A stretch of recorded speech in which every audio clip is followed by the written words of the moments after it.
with that, the 2025 season comes to an end. Good night.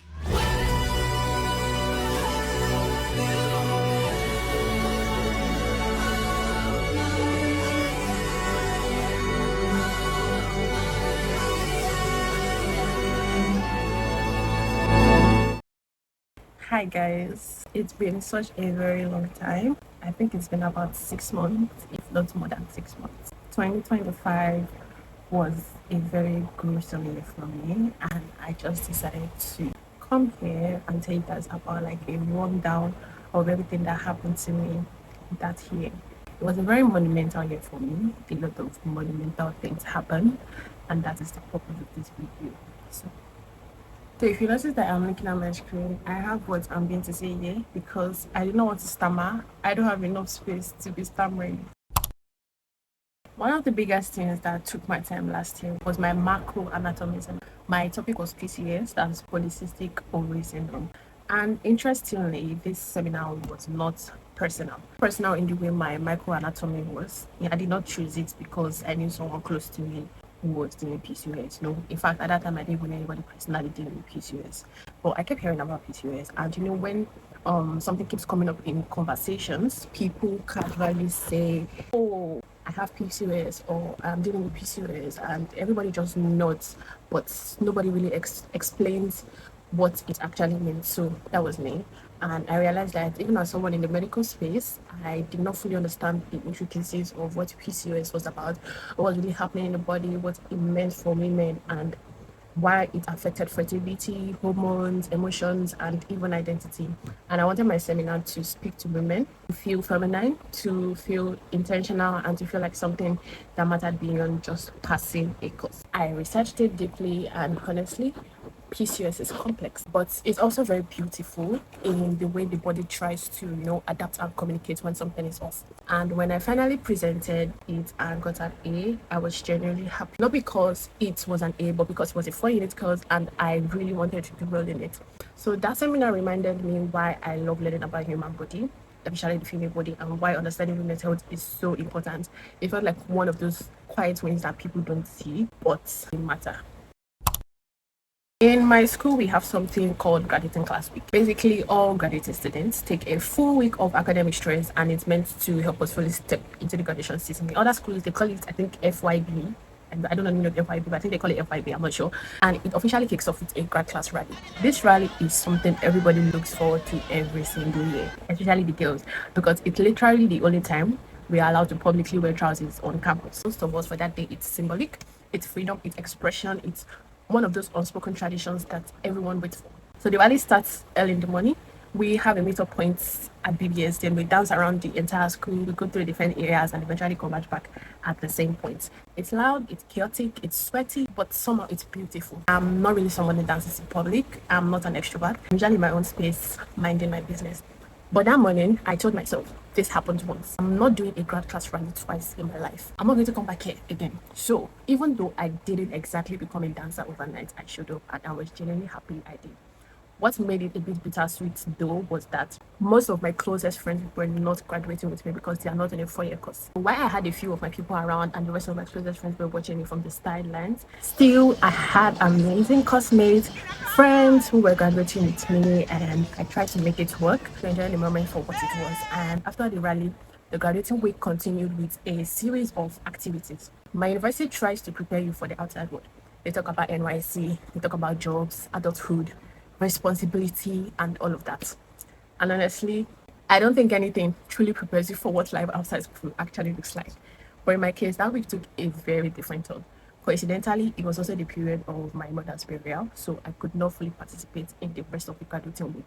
I attended the rally and I think one other activity earlier in the week, and then I had to travel back home. My graduating class week was split between celebration and reality, joy and responsibility, all happening at the same time. Another thing I was really excited about during that period was my yearbook. So I had taken my yearbook photos in 2024, and for once I was intentional about how I looked, because if you know me, my yearbook pictures have never been kind to me. They always somehow managed to make my head look like an egg.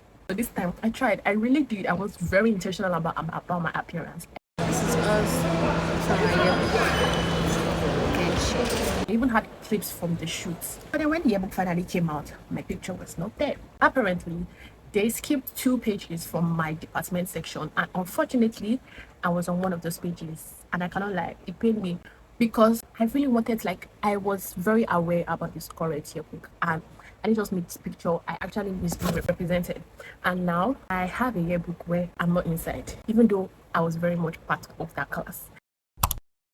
Going on to my progress report. The first time I ever defended something or anything in a very like professional setting wasn't even my progress report. It was in my project proposal, which took place in 2024. That was the first time I had to sit in front of a panel and defend a topic that wasn't even fully mine. And I'll be honest with you, I hate moments like that. I hate when I'm talking or I am defending or presenting and people ask me questions and my mind goes blank. It makes me feel small. It makes me feel like I did not prepare enough. It makes me feel dull, even though I know that I am not. On that day, they asked me a very simple question. Very simple, and I could not answer it. I remember being so angry. I was angry at myself. I was a little bit angry at the lecturer for asking the question. But the truth is that he's just doing his job. And if I had just gone through my Word documents properly, I would have known the answer, but I didn't. I focused so much on my PowerPoint slides that I convinced myself that they would not ask me anything outside this. They did, and I froze, and that experience really shook me, which is why my seminar felt different because it was my work. I understood it deeply, I could answer the questions correctly. But project work is different. It's not always a topic you choose. You are not always emotionally or intellectually familiar with it at first. And sometimes you are defending work that hasn't even fully happened yet. My project topic was, in simple terms, we were studying date food extracts. The scientific or the botanical name is phenolactic. So we were studying date food extracts and seeing whether it could reduce or reverse brain damage that has been caused by manganese chloride, which is a neurotoxic heavy metal. We exposed rats to different doses of manganese chloride, low, medium, high, which damaged their brains. Then we administered date food extracts to see if it had any remedial or protective effects on the hippocampus. When I asked questions during a progress report about something that is still ongoing, something that hasn't fully unfolded, it can feel very confusing because you are not defending established results yet. You are defending a process. And by the time my progress report came around, I was extremely nervous, even though it was supposed to be calmer than the proposal. But this time it went well. I was able to answer the questions. I don't think I can remember ever missing any. My final year defense happened in May during one of the most delicate periods of my life. It was barely a month after my mom's death and her burial. I was still grieving, still processing, still trying to understand how life could move forward when mine felt like it had paused. I remember my supervisor, a very kind man, calling me, and some of my lecturers also like asking me gently that do I want to go through with this. They were giving me an out. Nobody expected me to still want to defend my project. Nobody expected strength from me at that point. I think my mom has always taught me that even in disappointment, even in heartbreak, even in grief, we strive. So I made a decision. I told myself I was going to temporarily subdue my emotions. I'm not going to erase them. I'm not going to deny them, but I'm just going to place them aside. And I decided to channel all that pain into my academics. I had to graduate that year. I wanted an A in my project because it was a 6 unit course. I wanted a 5.0 GPA in my final semester. And more than anything, I felt like I owed it to myself and to my mom. But it wasn't easy. There were some days I would shut my laptop and cry and just fall apart. Some days just felt like my friends can tell you that the amount of times I told him that I wanted to shave my hair was quite alarming. At the point, I felt like I should shave my whole hair. That's the amount of pressure I was feeling from both inside and outside. And spiritually, I wasn't okay. I stopped talking to God. I stopped praying. I was hurt. I blamed Him. I did not want to beg. I did not want to explain myself. I did not want to call it prayer. But one day, I just broke. I remember telling God this statement: "You took my mom. Please don't take this. Please don't take my academics from me too. Don't take my project. I want to do well. I need to do well." And I did not say in Jesus' name, amen, because in my head, I was not praying. I was just talking. Like, I wanted it to feel like a command. I didn't want it to seem like I was begging God to do it for me. I wanted it to sound like He has no choice after all that He did to me. My final year project was about 110 to 115 pages, and academically it was a lot. I worked on the hippocampus, which is a part of the brain, and for those who understand anatomy, you would know that it's divided into 4 regions. Now, I didn't just study one organ, I studied all the 4 regions of the hippocampus in detail. So imagine carrying over 100 pages of dense work inside your head. So because of what happened during my earlier differences, I prepared differently this time. I read my Word documents cover to cover. If you tap me and ask me what was on page 50, I could tell you. I told myself, even if I'm nervous, even if I'm tense, I will not let fear overshadow what I have read. I wanted to prove to myself that, and maybe even to the devil, that despite everything that had happened to me, I would still stand. And I did. I defended my final year projects. I did exceedingly well. The results came out. I got an A. And that moment meant everything to me. All the tears, the sleepless nights, the quiet battles, the internal struggles did not go to waste. Before my final year, I wasn't really close to a lot of people in my department. Honestly, I'm not someone who easily makes friends. I don't know how to just walk up to people and connect instantly. I can be socially awkward. And because of that, I've always preferred a very small circle. At some point, I only spoke to about 5 people in my entire course. Anything outside that circle felt uncomfortable, so I stayed to myself. So when final year came and we were introduced into something called a project group, it was a very big adjustment to me because I was placed in a group with people I don't normally interact with. There was only one person in that group that I would interact with on a normal day. So at first it felt awkward, but over time something beautiful happened. I got to know them. And I realized that they are genuinely amazing people, each of them unique, kind, and special in their own way. Sometimes I wish I had known them earlier, but I don't trade the moment that we shared for anything. Our supervisor was also a very important part of that experience. When the supervisor list came out first, I remember that I was with my mom, and then when I saw the list, I was lamenting. I was kind of mad because in my head I had a lecturer that I wanted to be my supervisor. So when I said that I was assigned to someone else, I panicked. I remember complaining to my mom that I did not want this man. I wanted another person. I don't know, like I was just lamenting. And then she told me something that I will not forget. She said, "Titilokweme, God will not put you in a place that will not favor you. He will not place you where He hasn't already prepared the ground for you." And she told me to trust God and I should trust the process. And really, I really had no choice at that point. I just had to accept it because it's not like I can change the list. And in the beginning, things were very rocky. Another thing was that I wasn't even in Nigeria when the project process had started. When we weren't the one that picked our topics, but there were some certain factors that were in place that would influence how your topic would be selected. So I wasn't in Nigeria when the project process started, so I didn't get to influence how my topic was selected. So by the time I returned, everybody has picked, and whatever was left, whatever was a remnant of what everybody selected was what we like formed together to produce my topic, and that's how my topic came to be. And honestly, I would not trade that topic for anything else. Just like my mom said, God placed me exactly where I needed to be. Our supervisor was kind of very strict at first, but at that time he softened and he became someone who we would walk into his office and say, "Sir, we are confused about this," and he would genuinely take our time to guide us. He played a very huge role in my final year, and I do not take that lightly. Towards the end of our undergraduate journey, he took us out for a farewell lunch, which was after we had defended. We talked about our futures, we talked about life after school. We also talked about misunderstandings because, yes, there are bound to be conflicts. There were conflicts. That's normal when people work closely together. But that day, everything was ironed out and we ended on a good note. He gave us his farewell speech, and it was one of those moments that makes you pause and realize how temporarily some seasons are. And even though we didn't know when we'd meet again, it felt complete. I'm genuinely grateful I crossed paths with those people. It was a really beautiful ending to a very demanding chapter. When I was in school, I've always wanted to be a gym girl, but for the longest time, I didn't go. Mostly because I felt like I did not have a reason. Like I wanted to lose weight. In fact, it's the opposite. I've been struggling to gain weight for years, and when I say struggling, I mean in 5 years, I've gained only about 5 kg. Shocking. So weight loss was never a goal. It is never a goal for me right now.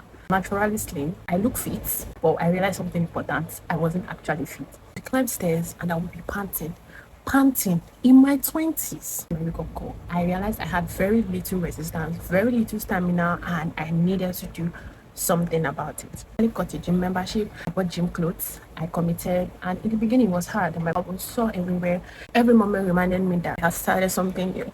I also even tried to gain weight seriously. I made my own weight gain smoothie, oats, almond milk, peanut butter, everything. I was considered about the month before I became irritated by it. Because tell me why, after all the gym sessions, all the squats, all the smoothies, I did not even gain even 1 kg during that period. Honestly, the gym wasn't really about weight anymore. It became my escape. I didn't want to stay at home doing nothing. So as much as I wanted rest and peace of mind, I don't thrive in an idle environment.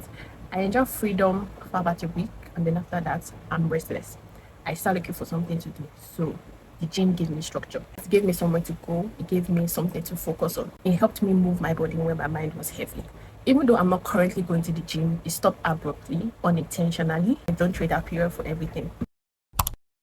While I was still in my gym era, a few other things happened. One of my friends had a birthday party. I posted a vlog about that. And around the same period, I also went for a book signing, which I posted about. And this really, took me back because growing up, I love books. Like, genuinely loved books. I was a proper bookaholic. There was a time in primary school. I honestly cannot remember my exact age, but I know that I wasn't up to 10. My mom's friend challenged me, and she said that if I could read 100 books in a month, she would get me a tablet. That time, I didn't have a tablet. So in my head, that was all the motivation that I needed. I had a whole library at home, storybooks, novels, everything. So I took the challenge seriously. And somehow, I actually read 100 books. My mom was a co-writer, and then she casually does mention it. So I was just like, oh, Titi took up a challenge, and she has even finishing those books. We didn't think she was serious. But the next day, she came visiting with a brand new Samsung tablet. I was so happy. I was so elated. In fact, I was in a book club. I was in spelling bees. Books were a huge part of my childhood. But along the line, something changed. When I got into secondary school, because I went to a federal secondary school, things started disappearing. Books would just one day grow wings. Lend someone a novel, and before you look left and right, the book can vanish. If you fortunately find someone that has a book that interests you to read, everybody is after you for it. And by the time it finally gets to your turn to read, the book has vanished. So my reading culture dropped drastically. I gave out a lot of my books because I had already read them, and eventually I stopped buying books altogether, except from the one that were in the school curriculum. Fast forward to last year, I started noticing how Nigerian authors were redefining fictions. People like Chimamanda, Adesua, there are so many other people, I can't just remember their name right now. The stories were beautiful, intentional, and culturally rich. But books were expensive. It felt easier to use that money to buy food than to buy a book that you read once and you keep it. People always ask, why don't you just, download PDFs? I hate reading on a screen. Even in school, when lecturer sends PowerPoint or Word documents, I'll write everything out in notebook. I function better with physical books. I tried PDFs, I really did. I have like 8 PDF novels on my phone right now, and I probably read like just 2 or 3 halfway. And those 2 or 3, I read them probably because like there was no network where I am, and I just needed to do something to keep myself occupied. After school, when I found myself with more time, I decided to reignite my reading journey. I borrowed books from my friend Stephanie. She's a proper bibliophile. She has an actual library in her home. I read the books, and honestly, it reminded me why I loved reading in the first place. It wasn't very easy at all because it had been so long. Read 1 or 2 chapters and I'll feel bored. Then I forced myself to finish because I had borrowed the books and I needed to return them. And then Stephanie invited me to go for Chimamanda signing. Before the signing, I knew who Chimamanda was. I had read Purple Hibiscus, Half of a Yellow Sun. I think I read American, I'm not sure. I don't really understand how big she was internationally. I did not fully grasp the hype. Everyone I spoke to kept saying, please go, you have to go. So I went. Honestly, it changed my perspective. She was so sweet, so eloquent, so intentional with her words. The whole book signing felt very personal, and I love experiences like that. Meeting her reminded me of the power of storytelling, of intellect, of owning your voice. Confidential time. I bought the book. What's the title of the book again? Jesus Christ. In fact, this is the book, but I haven't read past 15 pages. I know, because was literally on my bed. Put it under my pillow every night before I sleep, with hope that in my heart I would read it. I've opened it multiple times and I've still haven't gone past page 10. It's not that it's not interesting. It is very interesting, but I don't know. I just don't know what's wrong with me. But I've promised myself something. Before the end of the first quarter of this year, I would finish this book. Fast forward to July, and this was a really emotional period for me. It was my grad class dinner, Thanksgiving, and graduation all in one. And honestly, it hit me in a way that I wasn't fully prepared for. Growing up, my mom handled all these things for me. I didn't have to think about where to buy my this. I didn't have to think about where to buy my shoe, my bag. She would have everything ready. She would try to just come and be like, oh yeah, get it, but to buy a rabata. this is your shoe, this is the wig, this but buy our jewelries. So like I don't know where they get all these things from. All I just is that I'm home, and then she gives them to me. She's like, take, this is your clothes, and then she told me pick style sent to me. She gets tailored and sew it. She gets shoes, but this time around I had to do all of it by myself. I had to plan the itinerary. I had to figure out where to shop. I had to decide what I wanted. I had no clue where to even start because honestly, I don't do this kind of shopping, so it was entirely a brand new process to me. Thankfully, my aunties came through and they followed me to the market. They helped me put shoes, bag, everything. I already had a wig that my mom got for me, which I've never worn before, so that was settled. My aunt helped me with the tailor to help me make the dress. I'm so grateful for them because they played a very huge role for me during that sensitive period of my life. I made even want to go to school for the class dinner and the Thanksgiving because emotionally it was very heavy. But then I told myself, shame the devil, we are going and we are going to be happy. So I went. My school really goes all out. We had to be on campus for like a week, dress rehearsals, boring baccalaureate service, dinners, Thanksgivings, a lot of talk. And attendance was serious business. If you miss one event, if you miss one attendance, you pay 25,000 naira. If you missed more, the fee stacks up. And if you miss graduation, 250,000 naira. And of course, when I did my clearance, two of my attendance were missing. I attended. I mean, I went for everything, but the system did not recognize my attendance. I'm still confused as to now how my fingerprint didn't appear in the system. Because obviously, I have no proof. The list is out. There's nothing I can say that would make them change what they have to say. And they were not going to sign my clearance on Friday pay. So I had to pay 50,000 naira. It paid me because that money could have been used for better things, but I had to spend. The dinner and Thanksgiving was beautiful, amazing food. The theme colors were royal blue, white, and gold. I loved my Thanksgiving dress more than my dinner dress because I wish my dinner dress had corsets for a perfect fit, but it wasn't. Still, everything else went well. It was one of those moments you had in your head. The last time many of us were going to be together as graduating students.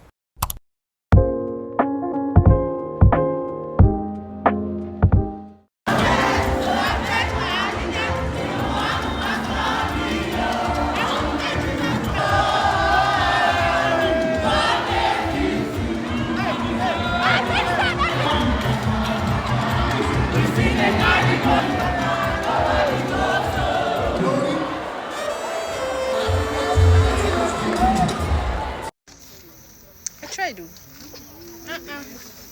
Oh, don't worry. I tried. During graduation week, we stayed in a hostel provided by the school, and honestly, I absolutely hated that hostel. I hate it. I've never been there before. I was not impressed. I always try as much as possible to avoid that hostel. There was a wall gecko in our room, a fat one, and if anybody knows me, you know that I hate anything that crawls. Spider, rat, cockroach, wall gecko, anything. I could not sleep properly because of it. I was usually sleeping with one eye wide open the whole 1 week. But despite that, I had amazing roommates. There were 6 of us in the room: me, Kamso, Christabel, Dami, Bukola, and Mako. And at first, we weren't all close, but by the end of the week, we were all like family. We survived together. Chaotic moments like someone's dress ripping, makeup feeling. Someone got order versus what we got for their graduation dress, but we laughed, we took cute Polaroids, and we supported each other. Then came graduation day. Before the big day, we had rehearsals to practice walking in, where to sit, and everything. And I was excited, even though I did not graduate with a 5.0 GPA slash CGPA like I had hoped. I was 2 marks away from an A again, just like in my first semester. So I had all A's and 1B, not to get a 5.0 GPA in my first semester. And the same thing happened to me in my second semester. Even though I did not graduate as the first graduating student of my department, I still graduated with the first class and I ranked third in my department. I didn't see it coming and I am so grateful for it. Graduation day itself was memorable. Graduate in a few minutes. A busy hours. I don't even know. We sang the school anthem one last time, walked across stage, we took pictures, we shared hugs, and my family came for the celebration. We danced, we ate, we had a minute party before traffic forced them to head home. After graduation, after all the excitement and the joy of finally finishing university, I was officially a graduate with a first class degree in anatomy and it felt amazing. But then reality hit. I did not have a job. And in Nigeria, the system doesn't really allow you to jump straight into a proper high paying job as a fresh graduate. You usually need either NYC or some level of work experience first, or probably nepotism. And at that moment, I could not do NYC yet because I had not collected my certificate and I could not apply for most jobs without it. I needed something to keep me busy. The internship was my chance to get a glimpse of the real medical world, to shadow doctors, to see how they manage their day-to-day lives and figure out if it was truly the path that I wanted to take. And the whole experience was eye-opening. I loved what they do, the impact, the skill, the discipline, but I also saw how stressful and time-consuming it can be. You really have to find a way to balance it yourself or you'll burn out. Hi guys. Anyways, today is my last day of my medical internship, and I'm happy and I'm sad because I don't know, I will no longer have a purpose to wake up in the morning. And I'm happy because I'm not a morning person. I hate waking up in the morning. Anyways, see ya later when I get to work. I'll let you guys know. It's our last day. Hi guys. So it's really the end of an era. Don't know his place. Okay, so what else? Anyways, I'm on my way to. Oops, you guys are not supposed to see me at work. I'm here to go return my ID card. It's an era. I've been here for like 2 months. In fact, I think it's even more than 2 months. It's almost 3 months. It's like 2 months, 2 weeks. I'll be careful. And I'm going to the HR to go return my ID card. And I'm so happy. And I'm sad at the same time because I'm in hungry here. Again. Good afternoon. Because I keep to come and return my ID card. Today's my last day. Yes. Thank you.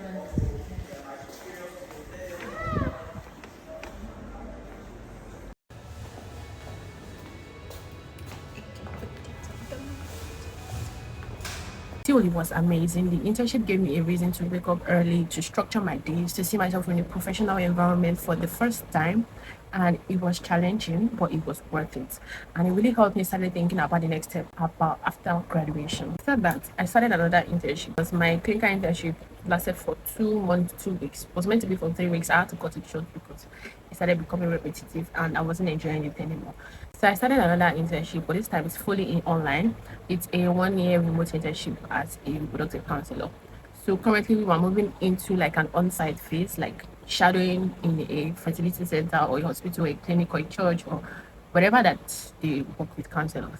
And I haven't secured placement yet, but so far it's been a great experience and I'm working on it. So I chose this path, that is to intend to be a productive counselor, because it aligns with my future plan. It's a skill that is valuable and it will help me if I further my education in this field. And it's another further in my cap, the certification as a reproductive counselor. So far it's been good. We started in August and now it's January, so like it's been 5 months. Finally, it was time for Nysc. It was in November, and trust me, that was a crime-filled, stress-induced process. The portal was painfully slow. Step 1 would not move. Errors kept popping up. I honestly cried at one point. Like, if you were in batch C, you know the struggle. Like, but I finally registered after 6 days of stalking the portal. Call-up letter came and I was posted to Lagos, but my camp was not in Lagos. My camp was in Ondo. So Lagos camps are small. So a lot of us that are Lagos coppers, we are sent to nearby states. That's Ondo, Osun, Kwara, Ekiti, Ogun, etc. And I was sent to Ondo State, a place that I've never been before. It was a 13-hour journey. And honestly, I was exhausted just thinking about it. To top it off, before leaving, on Sunday, I sprained my ankle at church wearing heels. It hurt, but I secretly wanted to use that as an excuse not to go to camp. But thankfully, the pain subsided the next day, and I took it as a sign that it was God's plan for me to go to camp. Getting to camp was another adventure. I don't know anyone going with me, but there was a group chat from my school, and I joined. So the plan was to travel together in a bus. Most people were strangers, but I just knew that we are all couples that are going to those states. I was cautious at first. I mean, strangers on the bus. Normally, I won't go through that, but this time around, I decided to trust the process. My dad even accompanied me to meet everyone in the bus, and by the time we were traveling, we were all bonded. Came particularly close to 2 amazing girls, Ifeanyi and Ayomide, and I don't take that friendship for granted. For someone like me who is socially awkward and struggles to make friends, I was intentional about connecting with someone on that bus, because I know that if I should go to camp alone without connecting with anybody on that bus, it would be miserable. But I wasn't alone, and that made all the difference. So on arriving at the camp, we got a room together. Now, the highest number of people I've ever lived with in a room is 24, and that was back in secondary school. But in NYSC, I walked into a room with 100 people. I did not know a quarter of them. I still don't know most of them. In fact, I don't know all of them. I only knew 5 people. The one thing I knew for sure is where my best space was, where my friends' spaces were. Because honestly, yeah, hardly ever even in the room anyway. Between parades, activity, and drills, the room is just like a dry resting place.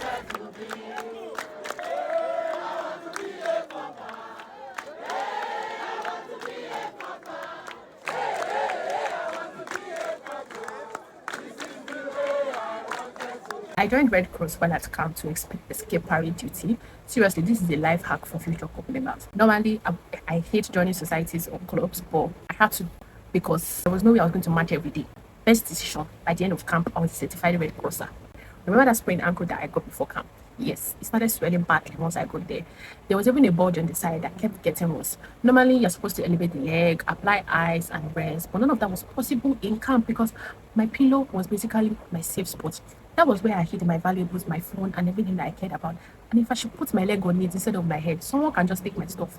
I couldn't get ice. I couldn't rest properly. Standing was unavoidable because I can't skip drills without the doctor's notes. So one morning during drills, my leg made a loud pop, and I could not ignore it anymore. My platoon leader took me to Red Cross. I sobbed my eyes out because the pain was intense. Then they sent me to the camp clinic. They gave me a 3-day excuse and told me to come back if it did not improve. Obviously, 3 days later, nothing changed. The excuse duty was just to prevent me from standing, so that was supposed to help reduce the swelling, but the leg wasn't ready to go down at all. 3 days later, nothing changed. My leg had to be bandaged, and the doctors finally told me, "We need to go home. Staying will only make it worse." I was torn. I had amazing friends. I was finally enjoying camp, but I couldn't risk permanent damage. I was so scared that, God forbid, my leg would become paralyzed. So I had to fly back to Lagos. It was heartbreaking to leave. I was finally getting to enjoy NYC fully, bond with my new people, and experience everything for the first time. And then my journey had to end prematurely. But health comes first, and so that was the end of my NYC camp adventure. And yes, my leg is perfectly fine now. After coming back from NYC, I went to see an orthopedic doctor, and it turned out that it was just a ligament tear, but because there was no proper care, it's kind of like, started swelling. So I had an ankle cast for like 2 weeks, and I was placed on medication for the pain, and now my leg is completely healed. After NYC, I started to take my skincare content creation journey seriously. I've always loved skincare, and I've always dreamed of becoming a skincare influencer. Ideally, I would love to produce my own skincare products someday, but for now, I focus on creating helpful content and sharing my skincare experiences with others. Making videos, reviewing products, sharing tips online. Before I knew it, brands started reaching out to me. The first email I ever got for a PR package, I honestly thought it was a scam because I noticed at first, but when I received the package and I saw it was real, I was very excited. First product was a bottle of vitamin C from Vario. Then I realized that wow, people actually want to work with me. Since then, I've worked with multiple brands, and I've even done 2 paid brand deals. In the span of just 3 months, I've collaborated with about 5 brands, which may not sound huge to some, but for me, it's a dream come true. This is something I've wanted for a long time, and I'm thrilled that I have finally started this journey. Expect more from me in the skincare space. You can check out my content on TikTok and Instagram, where I share my routines, product reviews, and tips for achieving clear, healthy skin. Right now, I am currently working at my PPA, which is my primary place of assignment, and I'm currently working in the health industry. I wouldn't say it's a strict 9 to 5, it's more like a 9 to 2, but it's been a very great experience. At least now I have a reason to wake up, dress corporately, leave the house, and then go to work. I'm very thankful because I feel like I'm in a good space right now. I'm also rekindling my relationship with God. I'm not as close as I used to be before everything that happened, but I am genuinely happy with where I am spiritually. One of the things I challenged myself with this year is a 1-year Bible reading plan where you read the whole Bible in a year. So far, I haven't missed a day, and I'm quite impressed. I'm going to even put my Bible plan on the screen to share with you guys. It's really amazing. At the end of each reading, there's like a 5-minute explanation breaking down verses in such a way that helps you understand God's word at a deeper level. It made me realize how much love God has for us, even when things don't go as planned. Sometimes it might feel like He is ignoring you, but I've come to understand that everything happens for a reason. If we don't see it right away, God never forsakes His own. In all my life, this is how 2025 went, and this is how 2026 is shaping up. I'm happier, I'm more at peace, I'm much closer to God. I haven't cried this year, and that's saying a lot because in 2025 I think I cried almost every fortnight. But I am genuinely happy. I've surrounded myself with people I love and people who love me back. My main resolution was simple, to be genuinely happy. In 2025, I smiled, but deep down, I wasn't happy. So this year, I've decided to take things one step at a time, keep life simple, avoid unnecessary complications. Now, we've come to the end of my 2025 recap. The main reason why I haven't been posting vlogs is because I just feel like you guys don't want to watch me. I don't know. I tend to think about the most weird things sometimes. I just feel like my life is too boring. Like, I feel like if I post a vlog, nobody would want to watch it. I don't know. I just feel like people don't care. Like, people don't want to see. And yes, we hit 500 subscribers. I'm so sorry. I'm just realizing that I love all 500 and something of you, because I can see that we are more than 500. I love you.